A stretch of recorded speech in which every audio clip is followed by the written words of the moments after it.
did a killer get the security code of his victim's home and gain access to her private photographs? And how did he know the victim's whereabouts 24 hours a day? Encrypted in the stalker's letters were the answers to those questions and a whole lot more.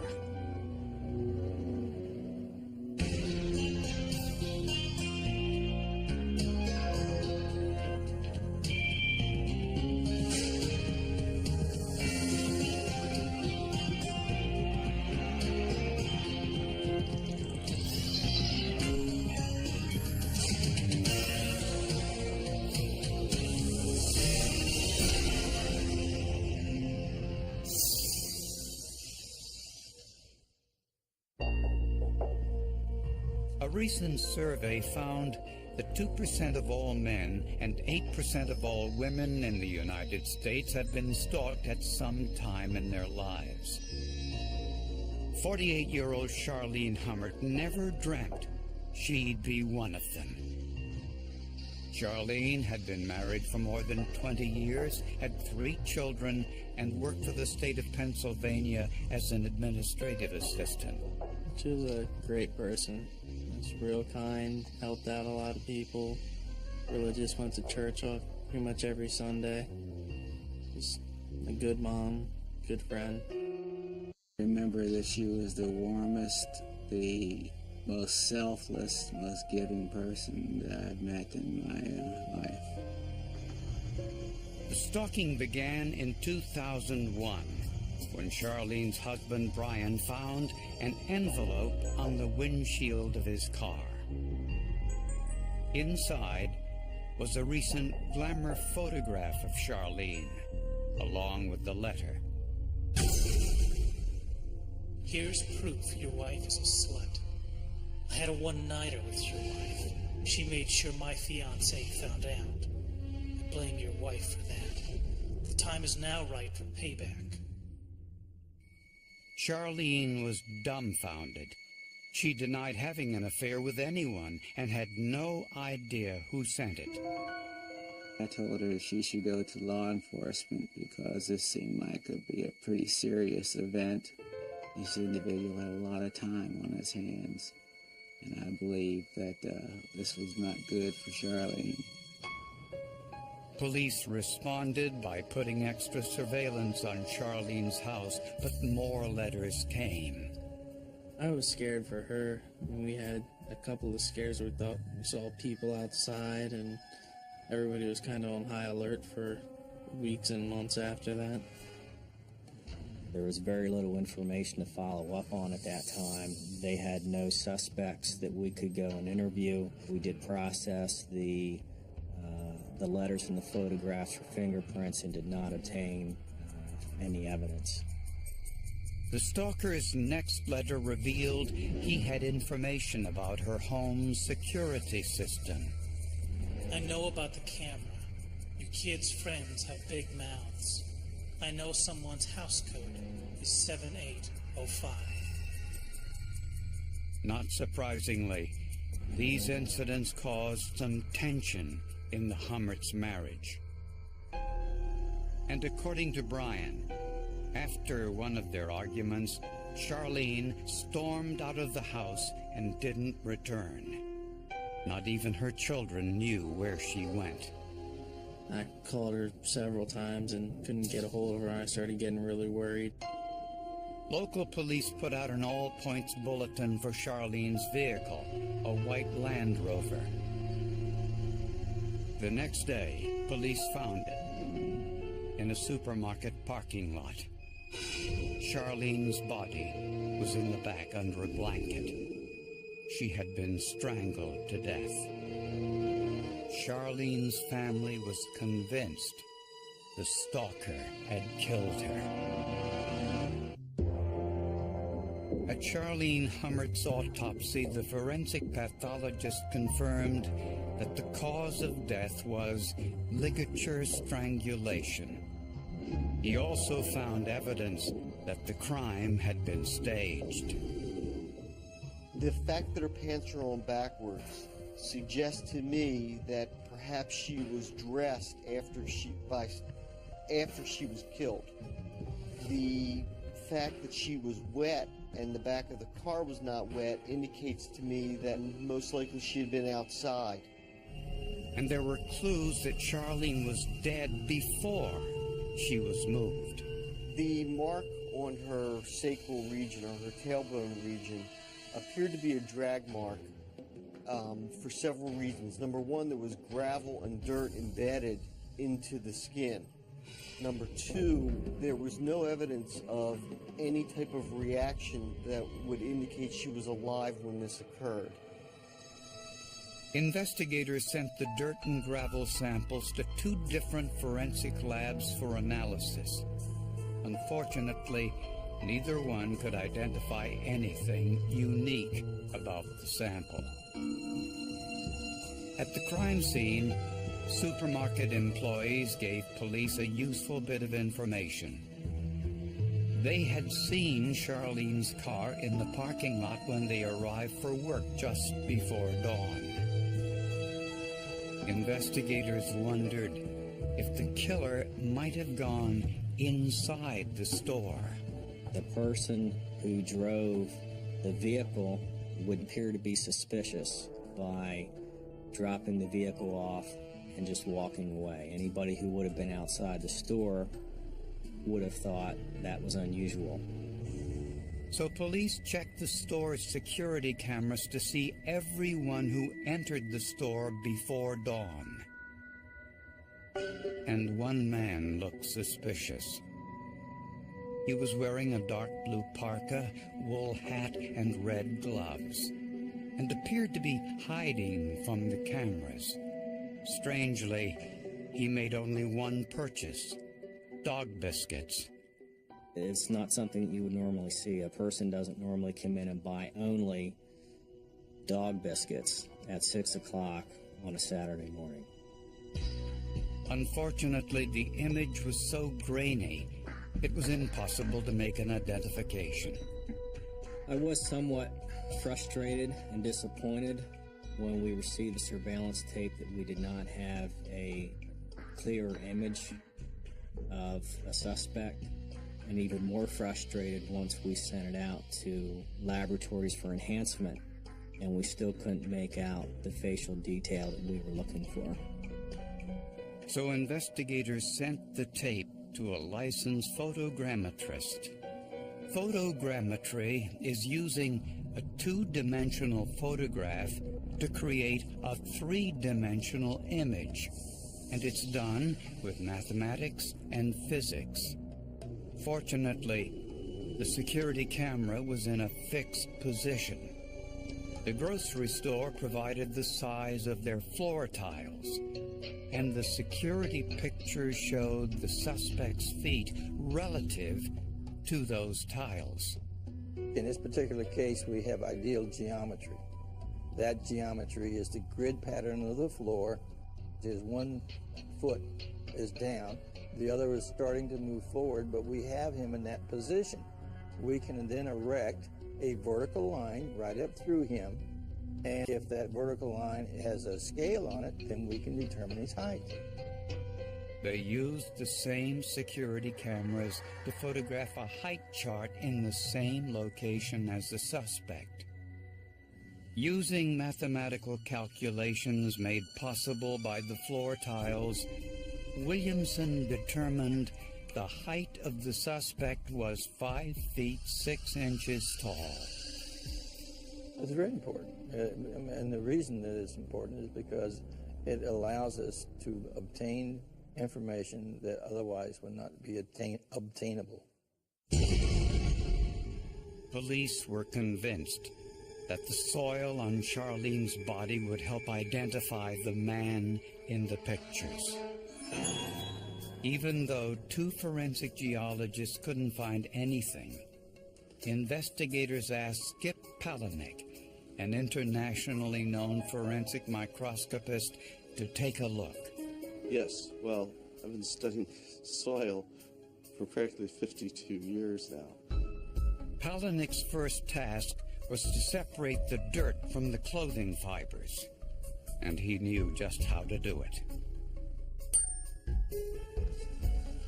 The technique of using a tuning fork served two purposes. In this case, one, it concentrated all the soil, which was spread out all over the paper into a small area, but secondly, it had the effect of entangling the fibers that came off from the pants, of which there were great numbers. After the clay was washed from the particles, Palahniuk could see he had an almost perfect specimen. One of the most diverse suites of minerals that I've encountered in my years of looking through the microscope at these things. The particles contained carborundum and magnetite, along with traces of iron. There was a strong indication that someone was working with machinery or doing some kind of grinding or torch cutting, something of that sort. Skip Palahniuk compared the dirt on Charlene's clothes to 5 different soil samples, some from Charlene's neighborhood, others from further away. Palahniuk determined that the dirt on Charlene Hummert's pants came from her own driveway. When I relayed to Skip that the son did work on vehicles and do body work in the driveway of the car, he replied, well, that's very consistent with what I'm finding. He said, I got a perfect match. Investigators now knew that the killer was 5'6" tall, wore a dark parka with red gloves, and dragged Charlene's body across her own driveway after she was dead. This narrowed the list of suspects considerably. Brian Hummert told police that the last time he saw his wife Charlene was on a Friday night. He said their 3 children were out with friends, and the couple got into an argument about a parenting issue. Brian said Charlene left the house around 10:30 p.m. and never returned. I came home about 4 or 5 o'clock in the morning. I could see her walking out on him, but she wouldn't have done it without telling me and my sister and taking my little brother with her.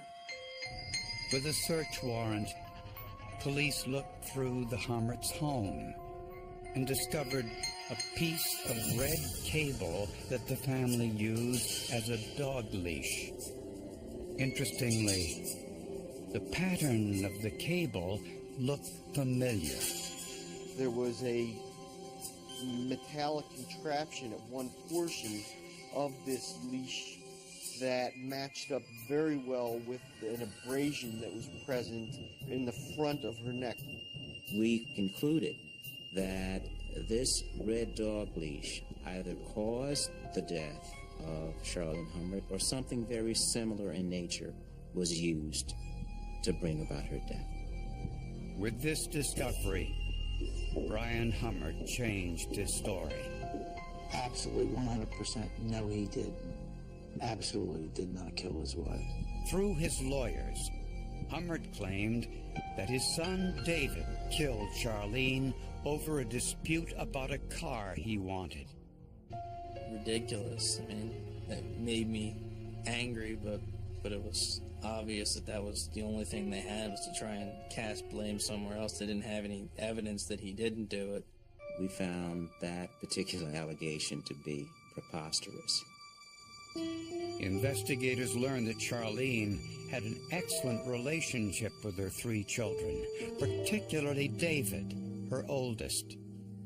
If you know anything about the relationship between David and his mother, you know that just never happened. I mean, he was relying on her and she was relying on him. Charlene's relationship with her husband wasn't as good. She was not happy in the marriage, that they were arguing a lot, and that she was actually preparing to leave the marriage. Charlene had left the marriage once previously due to some allegations of abuse from Brian towards the kids. But before investigators could go any further, they got an anonymous tip. I received a letter addressed to me at the police station from a person claiming responsibility for Charlene's murder. The first line of the letter stated, "I killed Charlene Hummert, not her husband," and it was signed John. The writer claimed he killed Charlene when she tried to end their 9-month affair. She wanted to break it off, so I broke her neck. This is the 5th woman I've killed. I'm getting good at it. Cops have no idea how easy it is to pin the husband when they only look there. Investigators sent the letter, along with the purported stalker letters, to forensic linguist Dr. Robert Leonard, who had an unusual background. He was a founding member of the rock and roll group Sha Na Na, and says that reading their record contracts taught him a valuable lesson. Seeing how the contracts could seem to say one thing, but actually say something else. So that was really my first forensic linguistics gig. When Dr. Leonard examined the stalker letters and the serial killer letter sent to the police, he noticed something odd.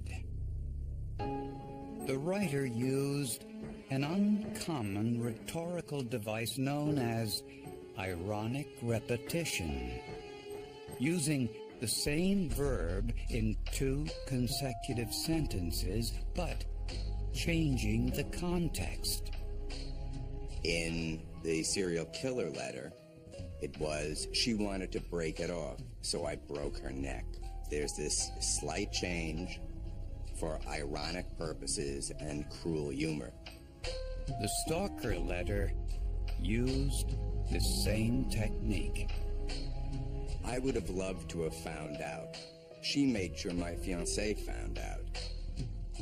The use of this device was so rare, Dr. Leonard knew that the stalker and the serial killer were the same person.